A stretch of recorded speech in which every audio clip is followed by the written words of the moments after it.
What up, my squeak? Ruinous Man-Thing here with part 12 of my Total War Warhammer 3 modded Throt the Unclean Old World campaign, not Lord Croak. So as we saw last time, we had the Kislev Elite face-off against Sickbolt and a Metable Hemlock here, and though their armies are primarily clan rats and the Skaven slaves, they were more than a match for the Griffin Legion of Kislev, as they just couldn't charge through all those rats. The numbers, once again, working very much in our advantage. In terms of what we gotta do this time, I do believe we have at least one battle to fight in this particular turn, as Boris Ursus has once again closed the distance with Crocronid 10 Scratch, and he's got some artillery, he's got some decent stuff. We're gonna have to knock out that artillery real quick with this particular army, won't we? Alright, well, we'll deal with it in a bit. What else do we have here? Skittus and Thankful. Oh, right, you guys are probably gonna attack Gorgehammer. That makes sense to me. What else do we have here other than the Thankful? Pustich, you know what, if we're going to attack these guys, I guess we're gonna move you to Krakadrak. So let's go like this, and this will also give us a vision of what's going on here. The annoying aspect, of course, of fighting the Slaanesh will be the fact that they're probably going to seduce some of our rats. Nobody think too hard about that, but the loss of the avalanche mortars would be really unfortunate, and I don't think that we have any ancillary that helps us against this, against Slaanesh corruption. Let's see, or seduction rather. Let's see, I'm 99% sure that we don't, although, I don't know, I feel like maybe rats should, by and large, be immune to it. They're kind of uniquely for the horned rat. But anyway, not a big deal. Mormel, you're waiting for recruitment, and yeah, that's about it. Alright, well, I guess we're going to start with Crocronid here. Seems like the thing to do. And let's level up and let's get into it. So, Mr. Eshin Sorcerer Obscythe, you were still heading towards Arcane Conduit in theory. In practice, we could get you... Anything else important here?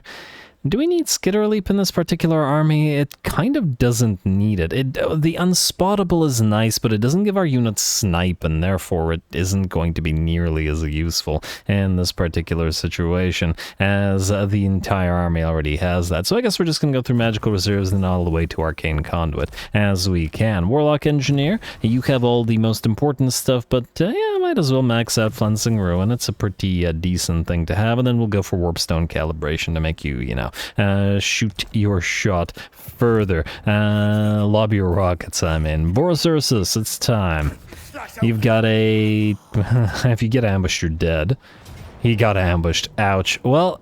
still a Pyrrhic victory. Well, yeah, I guess it makes sense. They might be able to try to run out of the ambush, but we'll see if they can achieve that. Let's grab 2 uses of the Menace Below just so we could pop them into the enemy blob and distract them, but otherwise I don't think we need any more than that. Though we will get 25 food back, I take it, from fighting, so we could have more if we wanted to. I just think the battle will be over before we get to use more than 2, so go.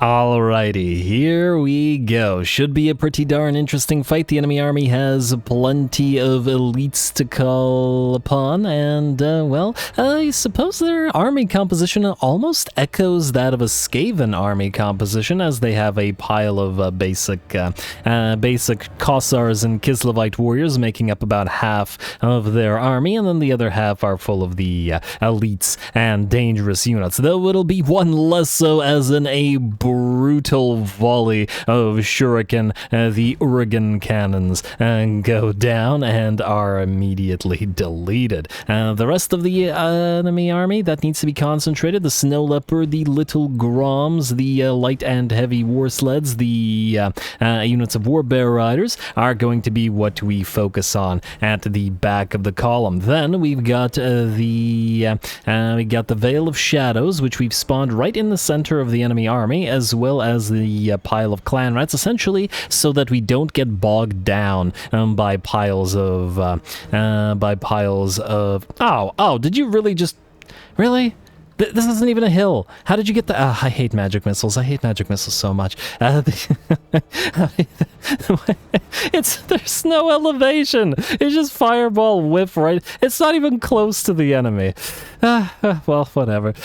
Anyway, we separated the enemy army. We're going for the elites with our range units while not getting bogged down by the enemy garbage, as we've used that tactic ourselves and we don't want to deal with them now. We tried to assassinate Boris Ursus by heading towards him with 2 assassins and 2 brood horrors. He quickly obliterates one of the brood horrors, who's going to have to back off, and frankly I think the assassination plot on him has completely failed. Boris Ursus is a very scary fighter though, so it does kind of make sense. The Veil of Shadows continues to annoy the enemy army in the center, an absolutely devastating spell in ambushes. We've got the units of summoned decoys that are going to be distracting the Warbear riders here while we hose them down with sling bullets and or pellets. Otherwise, the war sleds have been obliterated, and frankly the rear of the column, Little Groms, anything bear pulled really, has been destroyed at this point.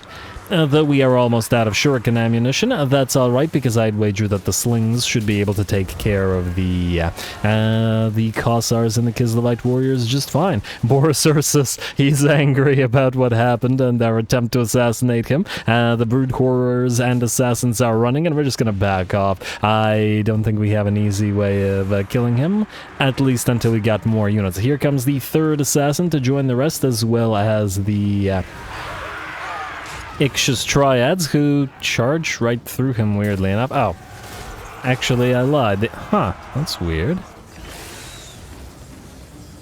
Where they were charging that Patriarch. I wonder if he was supposed to be close to Boris. Maybe there's a slight desync here. Everything else seems fine. Or maybe I just misclicked. I suppose it doesn't matter over much. We've got Boris surrounded now. He quickly loses about 80% of his HP. There we go. I guess we just needed the Triads and several Assassins to help out as well.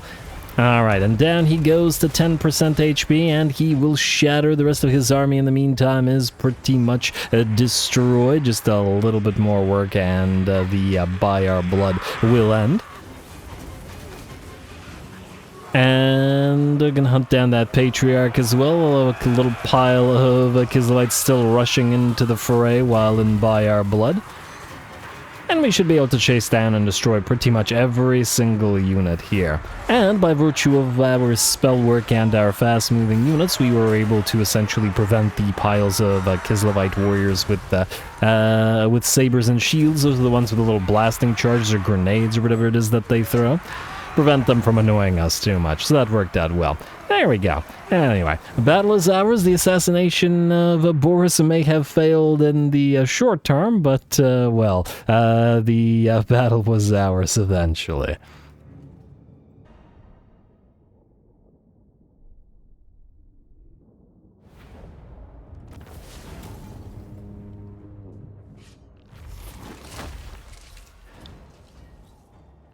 Ooh, alrighty, there we go. The enemy's rear column with all of their elites admittedly got destroyed, but our attempt at assassinating the Red Tsar did not work out so well. Boris Ursus certainly lives up to his name, as he nearly kills one of the brood horrors and throws back 2 of the assassins, and, well, the Lord, the Master Assassin, the regular assassin, all buffed up by the Eshin Sorcerer as well, and then 2 brood horrors. Yeah, definitely have to be careful, or, well, next time we meet him in combat. Still, a very nice fight for us, a decent chunk of change for our trouble as well, and damage-wise, I would imagine probably similarly distributed among the slingers and the shuriken, as they usually are, so used to that one. Alright, we'll sell those off.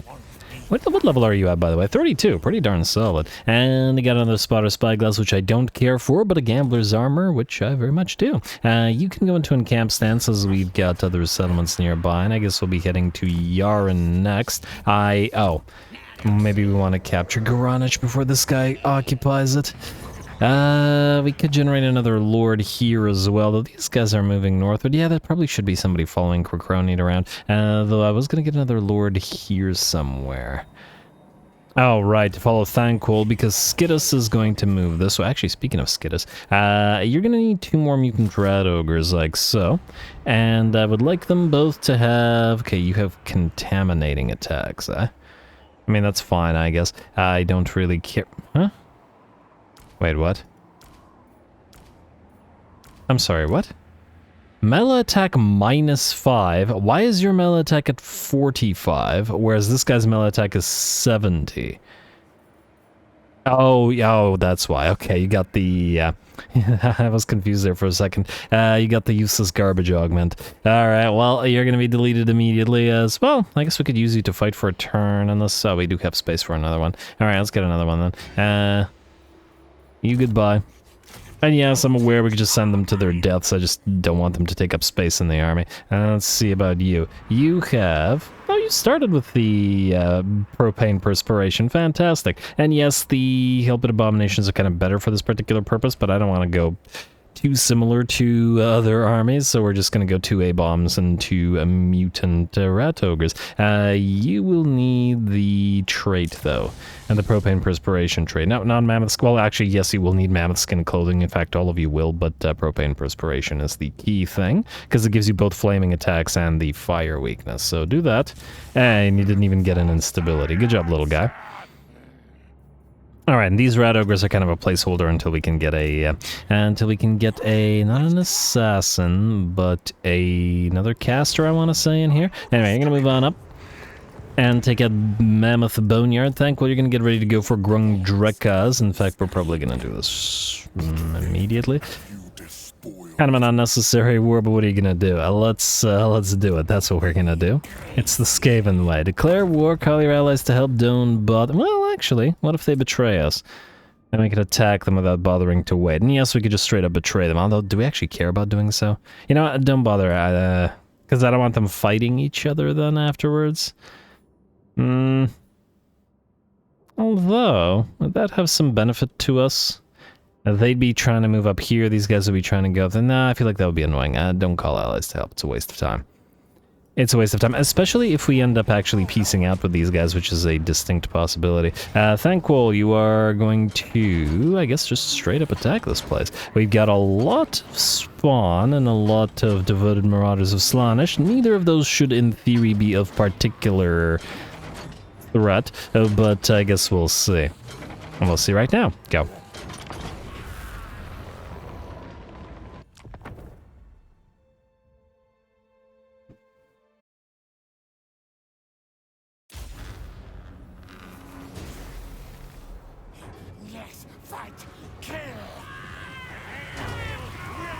Alrighty, here we go, a big old pile of Slaaneshi arrayed against us, and interestingly, I guess this is one of the few times where we are going to be severely outnumbered, so we'll see whether we can hold the enemy off. We don't have a follower army full of Skaven slaves, and while we do have summoning in this army, it's not as much as we'd perhaps like. Now, it is technically a choke point battle, but I guess Slaanesh is really one of the factions, I guess one of the few factions which effectively has little to no benefit from choke points. In fact, choke points are generally detrimental to the Slaaneshis, so they're probably not going to be using it too much. Not that that's a big deal for us, mind you. I'm sure we would have loved the choke point, because whereas it's detrimental to the Slaaneshi, it is a great counter against them. Anyway, the enemy moves towards us. We got Thankful swinging around on his screaming bell, and interesting that there's a rat ogre on the bell, and there's well, I guess it makes sense that it's a couple of plague monks on the plague furnace. But anyway, the enemy Slaaneshi lord dodges all the shots from the warplogged Jezzails and rushes towards our army. Of course, we got... Damn, you are fast. What's your speed out of curiosity? 142. Pretty darn nice. Gonna cast a Melkot's Mystifying Miasma, and it looks like our range units have a difficult time actually hitting you, but that's alright. We have a magical damage-dealing Bone Ripper, who even with the enfeebling foe still has 51 melee attack. More than enough, I think, to handle himself. Here comes the Blob. Of course, that's only about half of it. The faster elements of the enemy army rushing towards us. The slower elements, like the Chaos Spawn, are gonna take a little bit longer, but they'll get there eventually. And, well, very well likely to overwhelm us. We don't have that much of a melee line in this particular army, just going to have to try our best to summon clan rats and pox rats. Plague monks, that's the one. And I believe we got a dreaded 13th down as well, so a unit of free storm vermin summoned somewhere. Just basically bolstering our line with as many summons as possible. Pestilent Birth was the spell I was thinking of the plague monks. And of course, the Vermintide spams, the Wolfrat spams, as much of a front line as we can manage. It does look like it is working, at least decently well for us for now, as nobody's really reached our back line too much. Our flanks are also protected by that lovely combination that we've been doing of the Plague Monks mixing together with the Eshin Triads. It's pretty darn solid, because the Eshin Triads are a -40 base weapon and armor piercing damage, and the poison is a -20 as well, so it's a -60% from fighting against this combination of units. And sure, they have no armor, but when the enemy can barely do any damage, I guess that doesn't matter over much. I didn't use this combination when I played Clan Pestilence last, and well, it's a nice one to find here. Serendipitous. I'll remember it next time I play Skaven as well. The other thing I really want to do, if we can get another army up and running with it, is combine Death Runners with Rat Ogres, specifically stalking Rat Ogres. A big ol' sort of charge from those two units should be absolutely devastating, which hopefully we'll get to. Otherwise, it looks like the enemy army is in pretty bad shape. At the very least, the Marauders and Demonettes are out. Of course, the Chaos Spawn are still fighting in pretty large numbers, and it's decently difficult to bring them all down. We only have the one unit of Jezzails to help snipe them, although of course they're not easily getting through things like the Council Guard. Most of our Storm Vermin, or at least 2 out of our 3 Storm Vermin, are sword and board, and thus better at facing off against the Marauders than against the Chaos Spawn. Technically speaking, we do have the Death Globes for that, but they're a little bit dangerous to use when our Storm Vermin are in the fight, because they'll probably kill more Storm Vermin than they will the Chaos Spawn. So we can just hope that the Jezzails will snipe them well enough. And of course we do have Liv the Chieftain and Bone Ripper, the Mutant Rat Ogre, who's in here somewhere, hunting those spawn. But damn, there's a lot of them. That's what happens when you're outnumbered. I guess a little bit of a taste of our own medicine, perhaps, as we've been overwhelming the enemies throughout the campaign, including with the Rat Ogres in Throt the Unclean's army. Anyway, it looks like the main enemy host has broken, and unsurprisingly, only the Spawn remain, fighting back-to-back, almost like a cohesive formation. Not that they have enough of a mind to be aware of such things. And mincing a few of those Plague Monks. This is one of the summoned Plague Monks out of the Pestilent Birth, I believe. And while they're damaged, the Council Guard is still there, and they're just fine. Ish. Yeah, did take about a quarter of their HP as well. Oh, out of curiosity, I wonder how much damage the Plague Monk did. Or the Plague Priest, rather. Not the Gracier, the Plague Priest, just want to see. 23,000, not bad. He wasn't using any damaging spells. This is just the Plague Furnace damage plus the mini Mortis Engine effect the Plague Furnaces have. That's pretty solid. And definitely a good reason to have those with every army. But that's, I guess, generally speaking true of Skaven forces, just thanks to that lovely Vermintide spell. I'm a little bit surprised that Vermintide only exists as a spell for the Plague Priests or Greyseers of Plague. I feel like Vermintide should also be available to the Greyseers of Ruin. Maybe, well, maybe not the Eshin Sorcerer, but the other two. And definitely both main Skaven lords. I just feel like you need more rats. You always need more rats. Anyway, close victory perhaps, and certainly we took damage and had to fight the enemy off as we were attacked from every side, but we just managed to pull it off with a little bit of damage, mind you.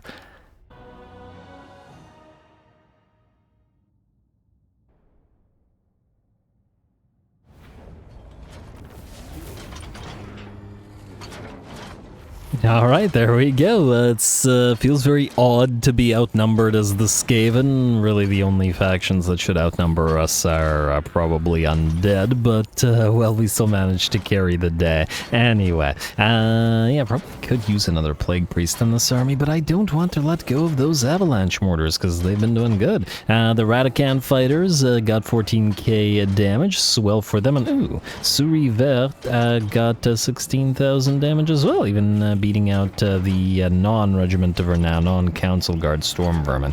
So that's pretty good for them. Frankly, the combination of Eshin Triads and Plague Monks has actually been working pretty darn well. The poison in combination with the overwhelm that the Eshin Triads has makes the fact that both of these are fragile, low-armored units allow them to still fight very well against enemies. And oh, I should have probably... yeah, I didn't realize this had turned over. Why didn't it turn over automatically this time? I thought we were at 1,000 before we started this battle. Game, why you make me do things? Anyway, Upchuck Chuckers at 14,000, but lost slightly to the regular Plague Claws. And did I name the Poison Winds or the Death Globes in this particular army? I did not. You know, maybe we should get some names for them. All right, let's do this. First of all, we will raise the place, like so. It will mean we will... Well, technically we won't suffer attrition, but we won't heal either, and that's fine. We'll occupy this next turn with a free warlord. You, Garrett. You're gonna do that, and then Thankol will move up north. You can also channel... Well, actually, that'll do nothing for you, but you can channel anyway. Anyway. Poisonwind Globadiers, you have reached a higher rank, so let's give you a name, shall we? Feels like you've deserved it. Alchemical Sailors... There's one L in there. Sailors for you, and Death Globes. Let's do you as well. 1 and 1. Frankly, this army started with 1 and 1, and then I built a second Poison Wind, but anyway. Let's go Novice Mutators for you. Lovely. Alright, looks good for me for now, for this particular army. Alright, now we have... Oh, a decent amount of cash after all that. Go figure. I was wanting to invest in a few things, i.e. Undercity things, which may still be the order of the day. Let's see what we have in terms of building remaining, as if there is anything critical. I don't really care about these structures because they're just stupidly expensive. Right now, the... I mean, we could build 1 warp turbine plant. It'll take 4 turns, we could get it back down to 2, but then... Yeah, maybe we'll build 1 for an additional Warlock Engineer. It is horrifically expensive, but I don't want to be looking at this thing every single turn either. The rest of this I think we did last turn, so I don't think there's too much, but I do want to take a look at the Undercities for a second. So, you are currently constructing your subterranean pit, and this place makes no money, meaning... Let me just see here. I believe there was it the raiding camp? Income from all buildings minus 40% for the local region owner. Ooh, but a discoverability of plus 80, which is quite a bit. Still, this feels like a fairly good investment, so we can do this, and this will be a plus 80 and then a plus 40. Yeah, plus 80, plus 40. And the raiding camp completely counteracts the second level of the subterranean mining pit, or the mine shafts, rather. Anyway, oh, actually, there's also this, the Warpstone Refinery. Yeah, maybe we should start spamming Warpstone Refineries everywhere. So this will be a plus 40 as well. So we got plus 40, plus 80, so 120, and then another plus 40. All right? Can we counteract 160? No, we cannot. Deeper tunnels will only be a minus 50, meaning we can't have both unless we leave the subterranean pit at a tier 1 only. We can counteract 140, bring it back down to 90. Maybe we should do that. This is a terrible idea? Maybe. On the other hand, technically speaking, the subterranean mining pits will eventually be deleted, so maybe it's not such a bad idea. I go for the deeper tunnels. Alright, and then 3 turns. In theory, the place shouldn't get discovered. In theory. And depending on whether these guys get something that reduces the chance. Huh. If it happens, it happens. I don't think I care that much. Oh, actually, you know what? Maybe we'll hold off on the rainy... After all that, hold off on the raiding camp for now. I do want to upgrade the subterranean mining pit here so that it can spread out to more territories. And just increase that chance a little bit. But there will be other undercities where we want to invest. Rat King we will probably want to delete shortly, and yeah. Alright, maybe I'll take a look at this between the episodes. There's definitely a few places where we want to build more of these warpstone refineries. A research rate +5, winds of magic power reserve, missile strength for all range units, though, you know, we're playing Moulderly, and thus aren't using range units nearly as much. But nonetheless, you're fine as you are. Actually, I'd like to upgrade a few more of these subterranean mining pits to spread out a little bit more. This will be a +20, which you could do here if you wanted to. I also noticed that the scavenger horde is basically free food for relatively low discoverability. In theory, you could just build these everywhere. It's just a matter of money, really. Which admittedly is an important matter. Schwartz often seems like probably the most important thing. Anyway, I'll deal with this next time. Let's skip. And I believe there are no heroes, but I just want to double check. We're good. All right, next turn.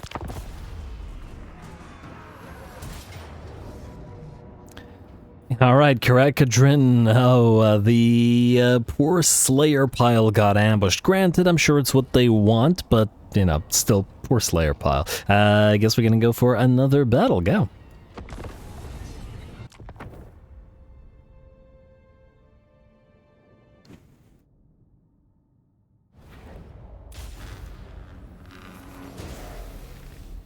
Fight for Moulder Clan! Fight for Throt! Alrighty, here we go. Another ambush. I obviously don't do a lot of these, as I find them to be unnecessary, but when they happen, they happen. Plus, I'm sure that the Slayers should be reasonably happy about this whole situation. Ambushing a pile of Slayers seems like playing into their hands, generally speaking, or into their axes. Though, even with all that anti-large making up the vast majority of the army, I sincerely doubt it's going to matter. Or at the very least, matter enough. At the rear of the column, where all the enemy range units, Corlers, and Thunderers were concentrated, we rush our pile of regular rat ogres in, while the the other monsters, the bigger monsters, all rush towards the enemy main line, where all the Slayers were. But partly because the monsters can take a few more hits, and partly because they were together with the Pack Masters, which also, at the same time, summoned piles and piles of wolf rats upon the Slayers. And there we go. And as usual with the, dog units, wolf units, whatever, the warhound units, I guess is the terminology. I think they're called war beasts, but lots of things are war beasts. But anyway, what I was starting to get at is these guys are pretty big. I mean, the wolf rat is like twice the size of a Slayer. Granted, the diminutive dwarfs are going to be small, but being twice the size of one is still pretty darn scary. All right, and then when you suddenly have an extra like 8 of them or 16 of them right in the midst of your forces, it's not a good thing. And with the low armor of the Slayers, the units of wolf rats are going to be pretty darn scary. And there we go. It looks like the enemy army is pretty much overrun, with 2 exceptions. While all of those guys fought, these 2 units of Slayers decided to just run away. Throt even abandoned going after the enemy lord, who he's nearly killed already, mind you, and the Thane just gave up on that and is going to run the cowards down instead. Of all, I mean, I generally wouldn't like to see the Dowie running from a fight like this, but especially Slayers running away. What is this? Alright, well, hopefully Throt will expunge their shame through death. There we go, and Throt's little rat-keteers have arrived, the 2 of the units of the Pack Masters. Then here come the other 2. They were a little bit busy with the dregs of the other remaining Slayers. I'm going to back off a little bit, let the Slayers concentrate around Throt, as they're not really a threat to him. At least not so much as they are to the very fragile Pack Masters, but the Pack Masters are here for this. Here we go, and that's what, 4 or 8 more units of wolf rats right on top of those cowardly Slayers, and I think they're done. And of course these guys are doing more damage, A, because of Throt's buffs, and B, because of the Packmaster buff. Is it here? Leader of the Pack buff. Yeah, I can see it, but I can't click it because the game's not like, it's giving them more weapon damage. by virtue of the presence of the brood horror. Brood horror riding units. Anyway, the other monsters have arrived, much slower to the fray, of course, but I don't think the Slayers are getting out of there, though I do believe that the gyrocopters will fly away to tell the tale. With that, the battle is... oh, wait, there is one last Slayer fighting us. You see, this is how you Slayer. This guy's still fighting. Not running away. Well, okay, he probably couldn't run away through the giant pile of units, but he didn't even try to run away, like all the rest. And, are you bugged? Sometimes Slayers get bugged, but we'll see. I think this is kind of impressive. But yeah, sometimes one unit of Slayers gets stuck on the cannot die thing, but it looks like this one does not get stuck and will eventually, at last, get brought down. Now he's getting beaten down by a million rat ogres. The wolf rats couldn't do it. And there we go, the final death blow hitting one of the pit fighters of Hell's Teeth, who actually look amazing in the dark like this. Oh, I really like that. Usually the dark maps are a little bit iffy sometimes, but I love when your army has glowing elements like this. That's a scary darn sight. Anyway, a really fun fight, minus those cowards.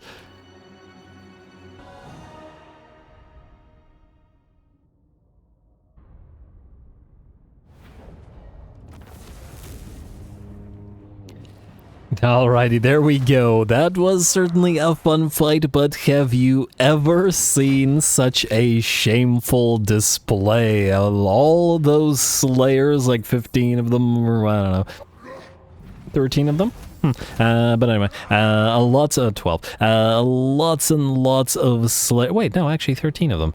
Huh. A sign from the Horned Rat, perhaps. But anyway, all of those Slayers fighting to less than 2 units, turning tail and running away rather than meeting their doom. What absolute cowards. They should be ashamed. They have shamed their ancestors. They have shamed their clans. They aren't worthy to be part of Karak Kadrin and should instead perhaps, well, if they weren't dead, seek to join the Greybeards, prospectors, famed cowards across the land. At least a single unit of gyrocopters has survived to tell the tale of their pathetic cowardice. Anyway, a lovely little fight for Throt. We'll take the money. Oh, wait, how do we do here? Gorich, 14k damage, solid. Not as good as Throt, mind you, who's up to 24k. Ratatouille got only 6k. The monsters didn't do nearly as much. I think that battle went largely to the gigantic pile of wolf rats we summoned. The Slayers are quite vulnerable to them because they have extremely low melee defense and no armor, so the wolf rat piles disgustingly overwhelmed them, and so it went pretty darn well. Sell off.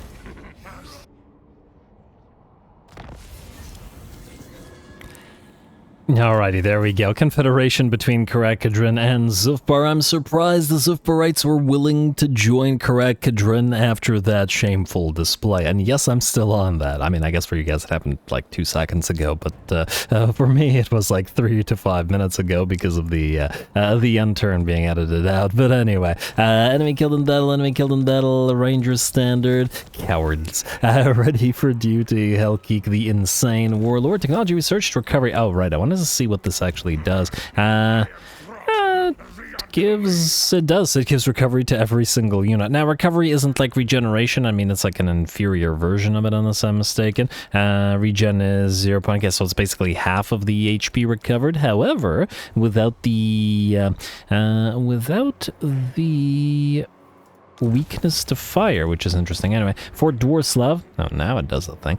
For Dwarslav, you have gotten yourself a nice Undercity as well, and then you can feel free to immediately go for that subterranean pit and get that spreading all over the place. Alrighty.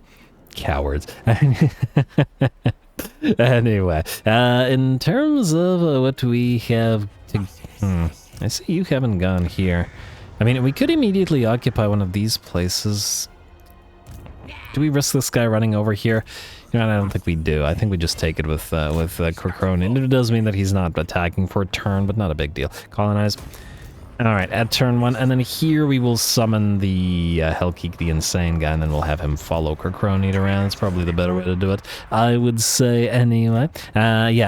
Unfortunate a bit of news, as it does seem to be that the interest in this campaign, especially the engagement, has dropped off a cliff and right into the hell pit. We will be sort of now thinking towards where we will be wanting to end this campaign. Generally, I usually keep going with campaigns until the engagement drops sufficiently to figure out what the final objective will be, and like I talked about a couple of episodes ago, I think the final objective will be the full destruction of Kislev. It is technically the victory conditions for us, for our faction anyway, so it does make sense. It's still a fair bit of work to do, as these guys have like 30 settlements remaining to them, but that's where we're looking to go. It also means, I think, we're probably not going to advance further southward in terms of our borders. I was actually that hasn't changed the plan. I was just planning to make a big blob, like a nice little circular empire here, and then expand into the world with undercities everywhere, but I doubt there will be enough interest to see that aspect of it, and admittedly, at the point that you have 1 billion undercities everywhere, you will have long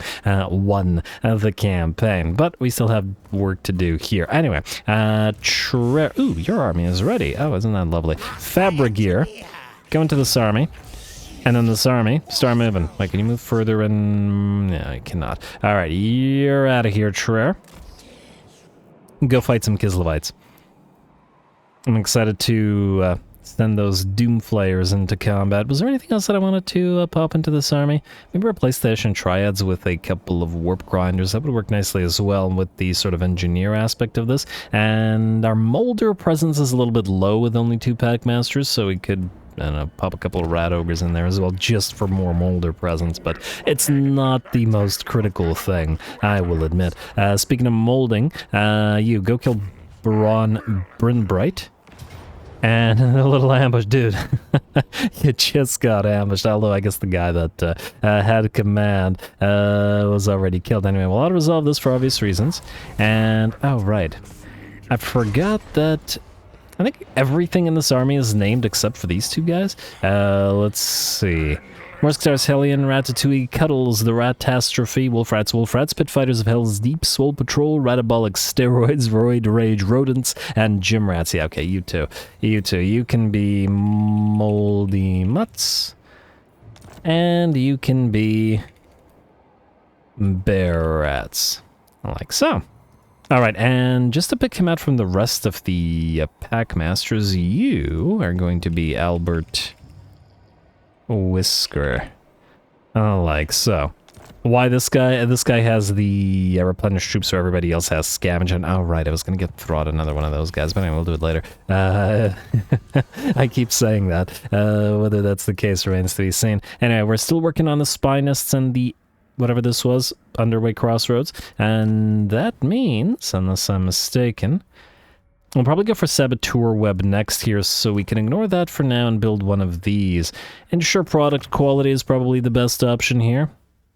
Yeah, it's additional range for all of the weapons teams, which admittedly we're not using a crazy amount, but the buffs for the melee troops are also kind of inferior. And ooh, Enormous Caches does give us a 25% additional ammunition for our missile troops, and the ones that really need it are those little, really attrition? Whatever. Are those little,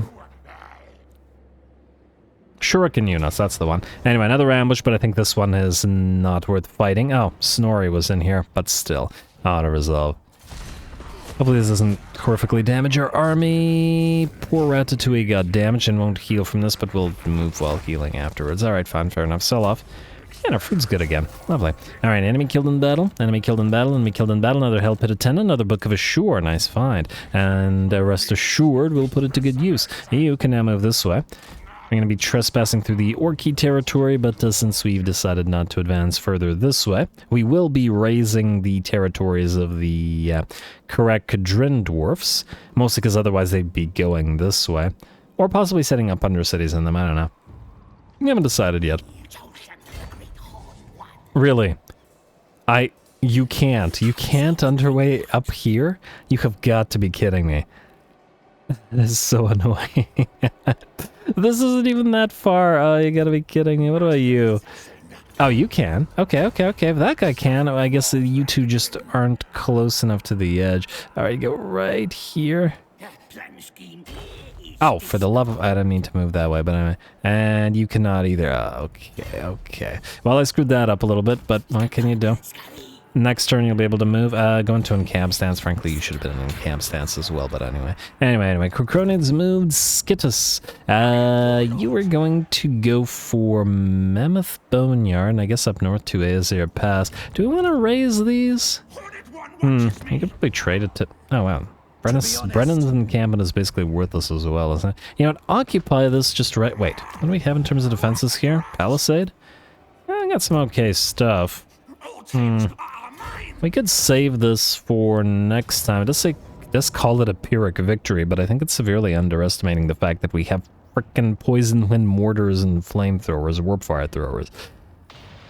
Game. Okay. Let's go for... do that, alright. We'll, I think, probably save that one for next episode so that we can guarantee the fight in that turn. Thankful. You could go up to Winter Pyre. Maybe that's a good idea, but anyway, let's get you to occupy Drung, whatever this place is. Grung Drekas at level 1.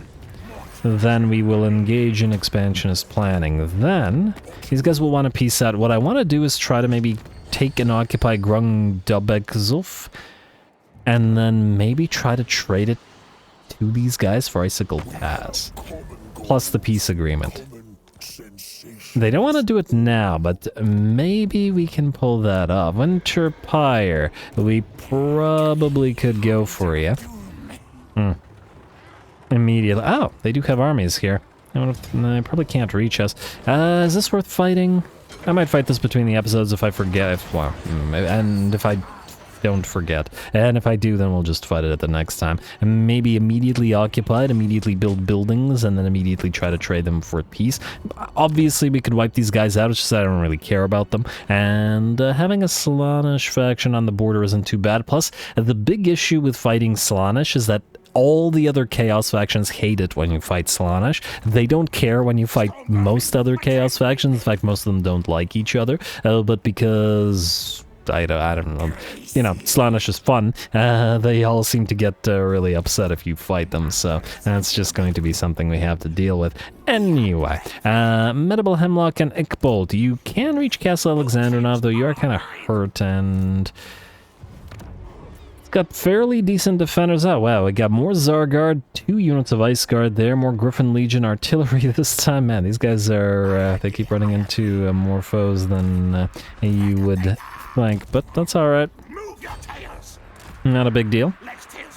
You guys can move up, heal a little bit. Oh, I want to see. Do you heal more in enemy territory? I always forget. 65 and 2 versus 65 and 2. Now, you heal the exact same amount. Does it matter whether we win our territory or enemy territory? Whatever. What does matter is Mr. Compule. You're supposed to get up to join these guys, and frankly, we need a Packmaster building, and we've got to get some Packmasters for you as well. I wonder if it'd be faster to build them here. I don't have any I like. Character experience gain accompanying Lord. Although... Oh, that's a chieftain, that's why. Yeah, we got a Deathbringer. Ooh, wait. Is Deathbringer the one that Throt is missing? I would like to get him his 20th unit. He's been running around with 19 for ages. Yes, Deathbringer is the one that he wants. Now, where's the closest Packmaster structure? And see, I should have built some here. Oh, wait. Can we build them here? No, but we will be able to next turn. So everything is fine. Nobody panic.